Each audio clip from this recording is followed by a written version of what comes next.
College classic. Did you say college classic? Yes, you did. And this is a excellent book, and you're going to read it with me by Dr. David Jeremiah, Facing the Giants in Your Life.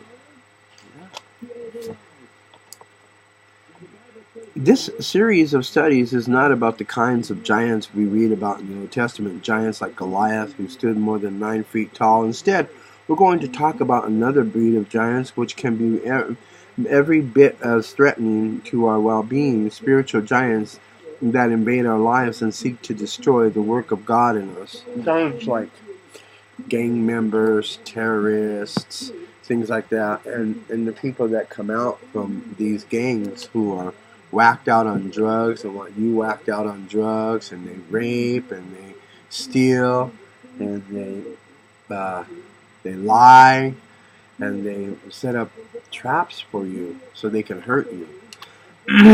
These giants come with many people and many groups, gangs like let's say 18th Street,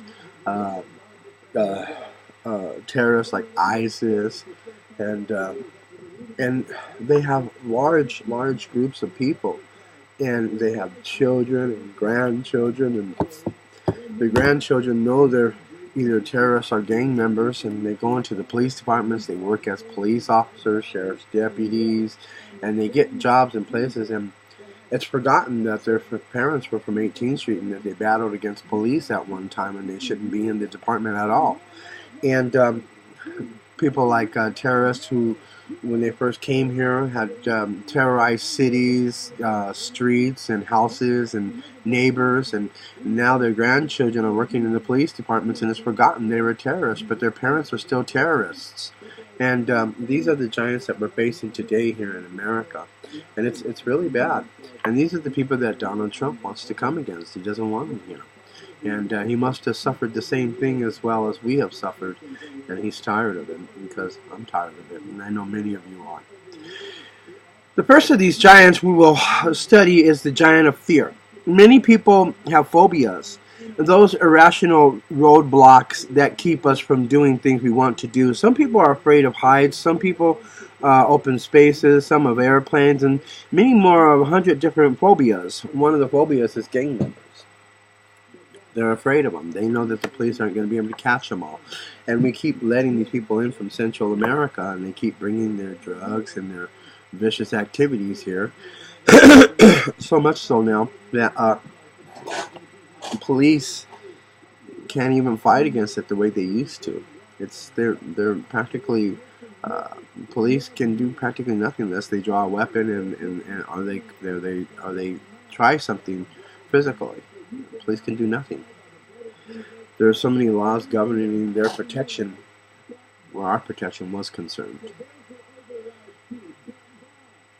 There are more than 100 different phobias, and about 10% of the population suffers from one or more of them.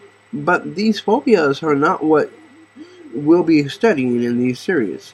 We will look at the spirit of fear that can take over your life and dominate you in a way God never intended. Fear is not always a bad thing. God uses fear to protect us, to keep us from doing things which might hurt us. But when fear becomes a permanent condition, it can immobilize you and bring you into your entire life to a standstill, like it did mine. When I was growing up, I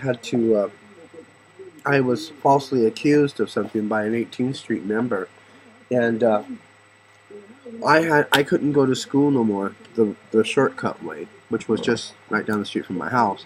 I had to go all the way around to go to school because the gang members that lived there, it was said they were Mexican mafia, La M. And I was endangering my family and myself. Now I'm only in the 4th grade. This is how serious some of these things can be. And this is how bad it can be. So for the rest of my elementary years, I had to go to school the long way for 2 years. And it just didn't stop there. Now these are phobias. And these are things that people cause, and some of them are self-ignited. This college class at Campus Hits, we're going to study more about these giants, and we're going to go deeper into this. And some may or may not like the reflection it causes. God bless you.